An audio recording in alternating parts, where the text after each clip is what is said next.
पढ़ रहे हैं क्लास 11 की अकाउंटेंसी और हमारा थर्ड चैप्टर चल रहा था theory base of accounting, accounting standard and IFRS. ठीक है, तो इसका फर्स्ट पार्ट हमने पढ़ लिया। फर्स्ट पार्ट में कन्वेंशंस क्या है, कॉन्सेप्ट्स क्या है, अकाउंटिंग प्रिंसिपल्स क्या है, उसके फीचर्स क्या है, वो हमने पढ़ा।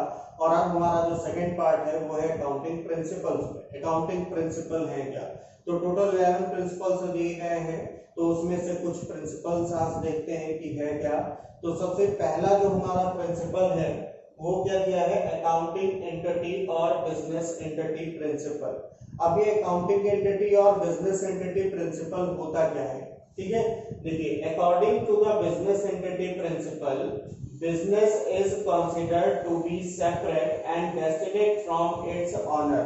देखिए, हम करते क्या है, इस प्रिंसिपल के अकॉर्डिंग जो हमारा बिजनेस है और हम दोनों अलग अलग माने जाते हैं, दो अलग अलग इंसान की तरह ट्रीट किए जाते हैं। ठीक है, हमने सिर्फ क्या किया है, अपने बिजनेस को पैसा दिया है और उस पैसे को वो बिजनेस में यूज करेगा, उससे जो भी प्रॉफिट होगा वो अर्न करेगा। ठीक है, तो हम एक नेचुरल पर्सन हो जाते हैं जिसको हम क्रिएशन ऑफ गॉड जिसको बोलते हैं, और बिजनेस हमारा क्या होता है, वो भी एज अ पर्सन होता है, लेकिन वो आर्टिफिशियल पर्सन होता है, वो क्रिएशन ऑफ गॉड नहीं होता है, उसको वो मैन मेड होता है, वो जो लॉ से क्रिएट होता है।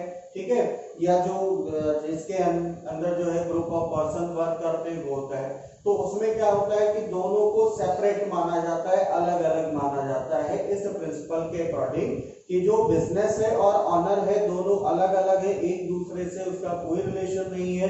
पर्सन ने क्या किया, सिर्फ पैसा दिया, हमने क्या किया, अपने बिजनेस को पैसा दिया है, वो उसकी लायबिलिटी है और उसके बदले वो हमें रिवॉर्ड देगा, जो है प्रॉफिट देगा या इंटरेस्ट ऑन कैपिटल जो भी देना है वो देगा।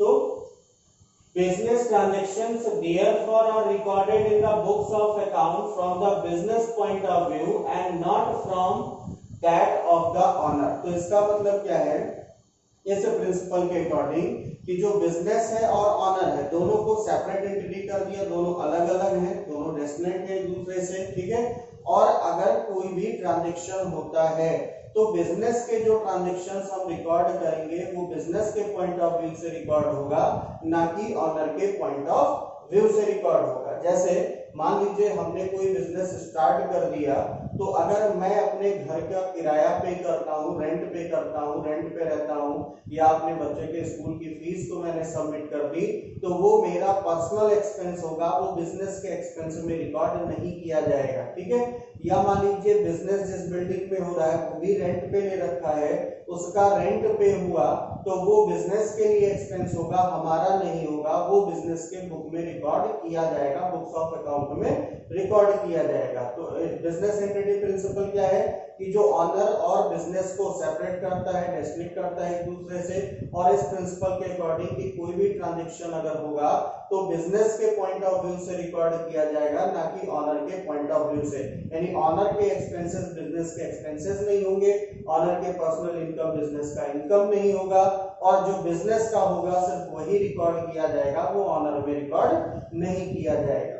दूसरा हमारा प्रिंसिपल क्या है, मनी मेजरमेंट प्रिंसिपल।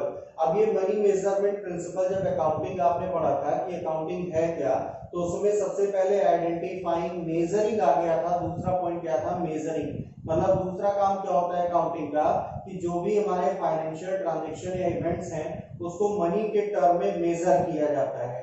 तो वही उसी पे बेस्ड प्रिंसिपल दिया है, according to the money measurement principle, transactions and events that can be measured in money terms are recorded in the books of account of the enterprise।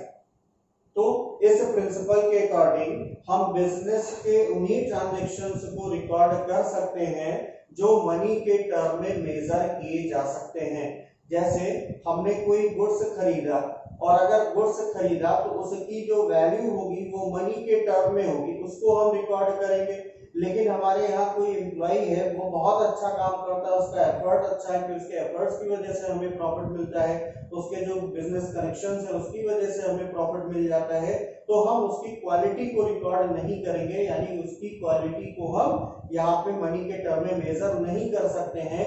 इसलिए हम qualitative elements को ignore करते हैं और सिर्फ उन्हीं ट्रांजैक्शंस को बिजनेस में रिकॉर्ड करते हैं जो मनी के टर्म में मेजर किया जा सकता है। तो इस प्रिंसिपल के according to money measurement principle, business में सिर्फ उन्हीं ट्रांजैक्शन को रिकॉर्ड किया जाएगा जिन्हें हम मनी के टर्म में मेजर कर सकते हैं। थर्ड हमारा प्रिंसिपल क्या है? Accounting period principle. अभी आपने जो कॉन्सेप्ट पढ़ा था अकाउंटिंग प्रिंसिपल का पार्ट फर्स्ट में, ठीक है, उसका डिस्क्रिप्शन में लिंक मिल जाएगा और आई बटन में भी मिल जाएगा, पढ़ लीजिएगा। तो उसका जो कॉन्सेप्ट दिया था, कॉन्सेप्ट में क्या था? गोइंग कंसर्न कॉन्सेप्ट था पहला। मतलब कि कोई भी अगर हम बिजनेस स्टार्ट करते हैं तो एक फोर्सेबल टाइम पीरियड के लिए स्टार्ट करते हैं और उसे क्लोज करने का हमारा कोई इंटेंशन नहीं होता। तो जब हम क्लोज करेंगे नहीं, अब बिजनेस तो क्लोज करना नहीं है, तो हम उसके प्रॉफिट या लॉस को कब डिटरमाइन करेंगे, उसके रिजल्ट्स को कब निकालेंगे कि जो पैसा हमने बिजनेस में इन्वेस्ट किया उसका पोजीशन क्या है, हमारी परफॉर्मेंस अच्छी चल रही है या नहीं चल रही है, हमारे बिजनेस का पोजीशन अच्छा है या नहीं है। तो इसी वजह से एक प्रिंसिपल बनाया गया accounting period principle. Accounting period principle क्या? According to the accounting period principle the life of an enterprise is broken into smaller period. अब उसका लाइफ तो हमें पता है नहीं कि कितने साल तक बिजनेस चलेगा, क्योंकि ना तो हमने बंद करने के इंटेंशन से स्टार्ट किया और वो फोर्सेबल टाइम पीरियड के लिए स्टार्ट किया है, मतलब पता नहीं कि कब तक बिजनेस हमारा चलेगा। तो उसी के लिए क्या किया गया कि जो लाइफ है बिजनेस की उसको स्मॉलर पीरियड में डिवाइड कर दिया गया, तोड़ दिया गया, ठीक है, जिससे क्या हो सकेगा कि एक रेगुलर टाइम इंटरवल पे फिक्स्ड पीरियड, जैसे मान लो हमने कह दिया कि जो लाइफ होगा बिजनेस का वो अप्रैल टू मार्च लिया जाएगा, जो भी लाइफ है उसको छोटे छोटे पार्ट में डिवाइड किया, तो एक साल जो हमने बनाया वो अप्रैल टू मार्च बनाया। क्या बनाया? अप्रैल टू मार्च बना दिया। तो अब अप्रैल से लेके मार्च तक जब हमने किया तो उस दिन बिजनेस नहीं बंद होगा, लेकिन बिजनेस की बुक्स को, अकाउंट्स को क्लोज किया जाएगा, उसकी जो बुक्स है उसको क्लोज किया जाएगा। बिजनेस कंटिन्यू चलता रहेगा, फिर 1 अप्रैल से कंटिन्यू उसी तरीके से चलेगा, लेकिन बुक्स को क्लोज करते हैं। तो उस दिन होता क्या है, हमने जब उसको स्मॉलर पीरियड में डिवाइड कर दिया तो उस डेट तक हम निकाल सकते हैं कि 1 अप्रैल से लेकर 31 मार्च तक उसकी परफॉर्मेंस क्या है, उसका पोजीशन क्या, उसने कितना प्रॉफिट अर्न किया या कितना लॉस हुआ, या बिजनेस का पोजीशन क्या है, एसेट्स कितनी है, लायबिलिटी कितनी है, जो कैपिटल हमने इन्वेस्ट किया उसका कंडीशन क्या, वो किस पोजीशन में है, तो वो हम इसकी हेल्प से डिटरमाइन कर सकते हैं, so that it's performance is measured at regular interval, जिससे हम उसकी परफॉर्मेंस यानी जो प्रॉफिट अर्न किया, जो लॉस हुआ, वो हम डिटरमाइन कर सकें एक रेगुलर इंटरवल पे। तो ये हमारा क्या है? Accounting period principal. नेक्स्ट है हमारा full disclosure principle. According to the full disclosure principle there should be complete and understandable reporting on the financial statement of all significant information relating to the economic affairs of the entity। अब इसको explain करने से पहले मैं एक example देना चाहूंगा। जैसे एग्जांपल है कि एक्सपेंस, मान लो ये 2018 है और इधर 2019 है, ठीक है। यहाँ पे हमने लिखा कि एक्सपेंसेस हुआ 10,000, ठीक, और प्रॉफिट हुआ हमारा 5,000। प्रॉफिट कितना हुआ? 5,000, ठीक। और यहां भी हमारा, ठीक है, यहां पे भी हमारा एक्सपेंसेस हुआ 10,000, लेकिन प्रॉफिट हमारा हुआ 5,000। अब यहां पे कितना हुआ? 4,000 हुआ, ठीक। अब बताइए यहां पे आप कैसे समझोगे कि एक्सपेंसेस आपका दोनों जगह बराबर है और प्रॉफिट दोनों जगह डिफरेंट है, अलग अलग प्रॉफिट हुआ, तो क्यों हुआ, है ना। तो इसी रीजन के लिए जो प्रिंसिपल बनाया गया कि जिससे हमें कंप्लीट इंफॉर्मेशन मिले कि यहाँ पे प्रॉफिट 5,000 का क्यों हुआ और यहाँ पे प्रॉफिट 4,000 का क्यों हुआ, ठीक है। खर्चा तो कोई भी हो सकता है, सारे कॉस्ट वगैरह मिला के, लेकिन हो सकता है कि सेल कम हुआ हो, तो सेल की वजह से यहाँ पे प्रॉफिट कम हो गया। तो वही प्रिंसिपल बताता है full disclosure principle. According to the full disclosure principle there should be complete and understandable reporting. Complete होना चाहिए और अंडरस्टैंडेबल रिपोर्टिंग होना चाहिए।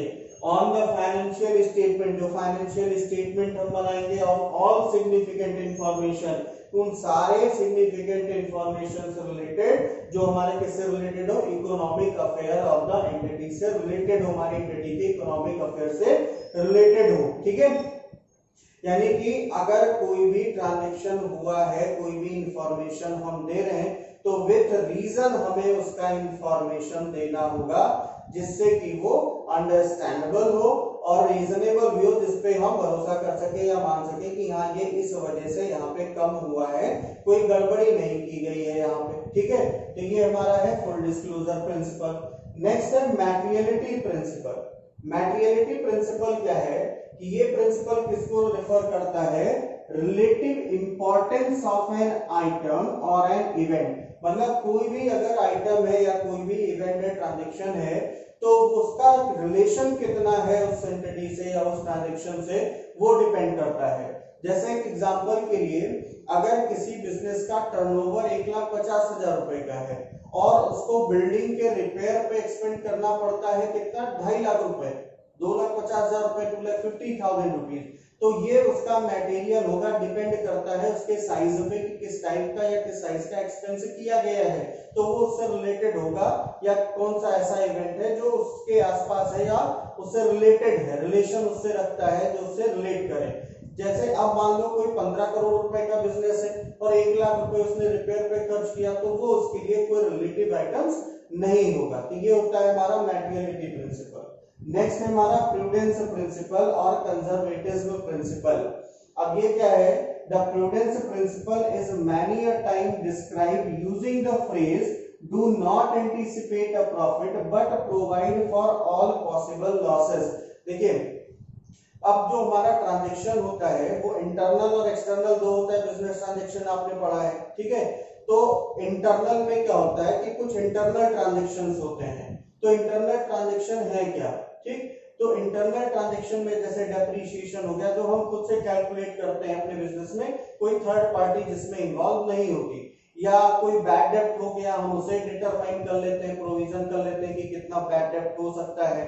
तो यहाँ पे ये जो प्रिंसिपल बताता है, प्रूडेंस प्रिंसिपल, वो ये कहता है कि आप उन सभी लॉसेस को रिकॉर्ड करो जो होने के चांसेस हैं, जो इन फ्यूचर आपके लॉसेस हो सकते हैं, लेकिन आप उन प्रॉफिट्स को रिकॉर्ड ना करो जिनके होने की पॉसिबिलिटी फ्यूचर में है। इसीलिए जब भी कोई हम ट्रांजैक्शन रिकॉर्ड करते हैं तो एस्टिमेटेड वैल्यू भी रिकॉर्ड की जाती है कि हमारे कुछ डेटर पैसा नहीं देंगे, जो एसेट्स है हमारे पास उसकी वैल्यू डिक्रीज हो जाती है, हम उसको यूज करते हैं इसलिए उसकी वैल्यू कम होती है, जिससे हम अपने प्रॉफिट को करेक्टली डिटरमाइन कर सकते हैं, अपने परफॉर्मेंस को, पोजीशन को करेक्टली शो करते हैं। तो ये हमारा क्या है, प्रूडेंस प्रिंसिपल, जिसमें हम किसी भी पॉसिबल प्रॉफिट को रिकॉर्ड नहीं करेंगे, लेकिन अगर कोई लॉस होने की संभावना है, कोई चांसेस है कि हम फ्यूचर में हमारा लॉस होगा, तो उन लॉसेस को हम अपनी अकाउंट्स की बुक में रिकॉर्ड करेंगे। तो ये हमारा प्रिंसिपल 6 प्रिंसिपल हो गया, 5 प्रिंसिपल बच रहा है, तो उसको हम नेक्स्ट पार्ट में बताएंगे। अदरवाइज वीडियो काफी लंबी हो जाएगी, थोड़ी सी रहे ज्यादा ठीक है, इतना पढ़ लीजिए, और नेक्स्ट वीडियो में हम बाकी जो बचे हुए प्रिंसिपल्स हैं, अकाउंटिंग स्टैंडर्ड और IFRS को एक्सप्लेन करेंगे। Thank you.